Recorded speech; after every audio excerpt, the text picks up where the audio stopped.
Hi, so today we have a question from Stefan, who took my course on selling with stories, and here's his question. For business communications, is it enough just to describe something that has happened? Is that a story? If told well, does a description of something that happened at work qualify as a story? I guess I'm not quite clear on what a business story actually is. So this is a really useful question, Stefan. Thank you for asking this one. So I'm going to explain this by going through some examples. So excuse me while I read from my notes. I got 3 or 4 examples here to give you an idea of what is a story and what isn't a story, and what the difference is that makes the non-story become a story. So here is a description of an event, something that happened. I walked down to the corner shop to buy some milk. That's a description of something that happened. It's not a story. It's like, you know, if I'm meeting with friends or I'm gathering around the water cooler, I'm not going to say, oh, by the way, you'll never guess, I walked down to the corner shop to buy some milk. It's just an event. It's not a story. So let's try that a different way.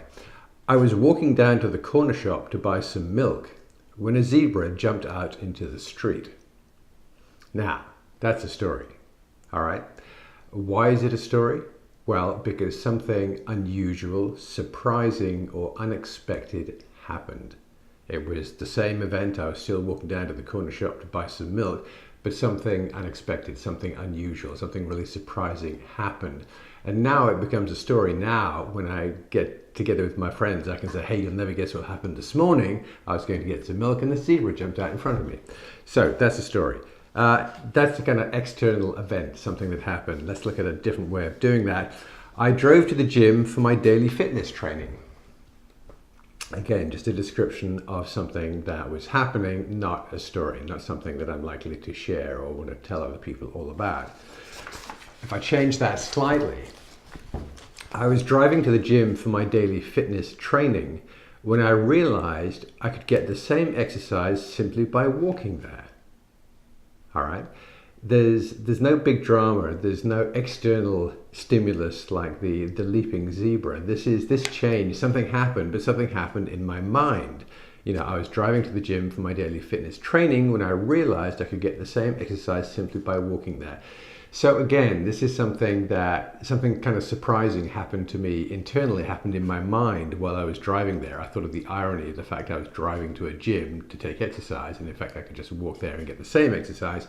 And yeah, so this again is something that I might bring up in the coffee bar or over drinks that evening or around the water cooler. I might say, hey, I had this weird realization today. So it's a story because there's an unexpected, surprising element in there. So if I now go to a business context, all of us, you know, we sign up, we subscribe for things, and then we unsubscribe from things. So I'm going to describe a moment in my day. When I cancelled my subscription to their service, I received an email saying they were sorry to see me go. Again, nothing unexpected, nothing I'm going to tell my friends or colleagues about, because that's the way things go. You unsubscribe from something and you get this automated message saying, hey, we're sorry to hear you go, blah, blah, blah, blah, blah. It's ordinary. Okay, alternative to that, and this actually happened to me, when I cancelled my subscription to their service, I received an email from the company's CEO asking if I had time for a quick phone call.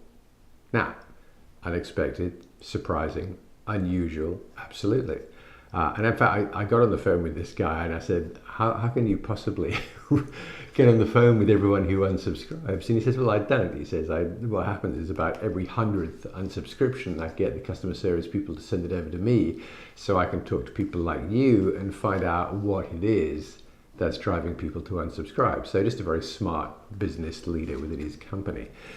But so yeah, that's the difference between a non-story, I unsubscribed, got the standard email, and a story, I unsubscribed, and oh my goodness, the CEO of the company wanted to speak to me personally. So Stefan, that's kind of the litmus test. If you're trying to figure out whether something is a story or not, one, ask yourself, is there some element in there? Is there something that happened either externally in the world, like the zebra, or internally in my mind, like on my way driving to the gym?